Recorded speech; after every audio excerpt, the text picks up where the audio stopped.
visit Pakistan soon. Everyone started. চিরশত্রু দুই দেশ ভারত পাকিস্তান, এক দেশ আরেক দেশের দোষ খুঁজেই ব্যস্ত চিরকাল। তবে এর মাঝেই পাকিস্তান সফরের আগ্রহ প্রকাশ করলেন ভারতের সাবেক অধিনায়ক বিরাট কোহলি। পাকিস্তানি পর্বতারোহী শেহরুজ কাশিফ ও ভারতের সাবেক অধিনায়ক বিরাট কোহলির মধ্যকার একটি ভিডিও সামাজিক যোগাযোগ মাধ্যমে বেশ ভাইরাল হয়েছে, যেখানে বিরাট কোহলির সাথে ভিডিও কলে কথা বলতে দেখা যায় শেহরুজ কাশিফকে। আর সেখানেই কোহলি আগ্রহ প্রকাশ করেন খুব শীঘ্রই পাকিস্তান সফরের।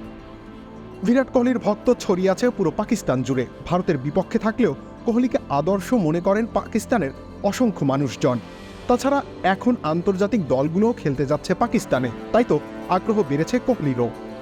কোহলির সাথে এই স্মরণীয় মুহূর্তটি কাশিফ তার ইনস্টাগ্রামে প্রকাশ করেন।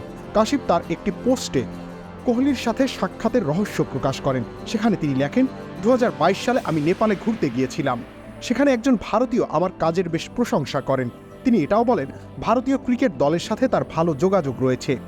কাশিফ আরও যোগ করে বলেন, তাই মজার ছলে বিরাট কোহলির সাথে সাক্ষাতের কথা বলেছিলাম।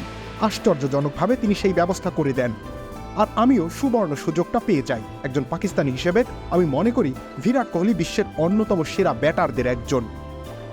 সেই ভাইরাল ভিডিওতে কোহলি কাশিফের উদ্দেশ্যে বলেন, তোমার পরিবার এবং বন্ধুদের জন্য আমার শুভেচ্ছা রইল। আশা করি আমরা খুব শীঘ্রই পাকিস্তানে যাব। সবাই এখন পাকিস্তানে ঘুরতে যাচ্ছে। আগামী 2025 সালের শুরুর দিকে পাকিস্তানে অনুষ্ঠিত হতে যাচ্ছে আইসিসি চ্যাম্পিয়ন্স ট্রফি।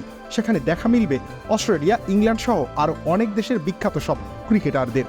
চিরশত্রু দেশে আবারও পা ফেলবে ভারতের ক্রিকেটাররাও। আর সব দেশের সেই সম্মিলিত মেলবন্ধন দেখার অপেক্ষাতেই আছে ক্রিকেট বিশ্ব। রবিউল ইসলাম রনি, খেলা 71।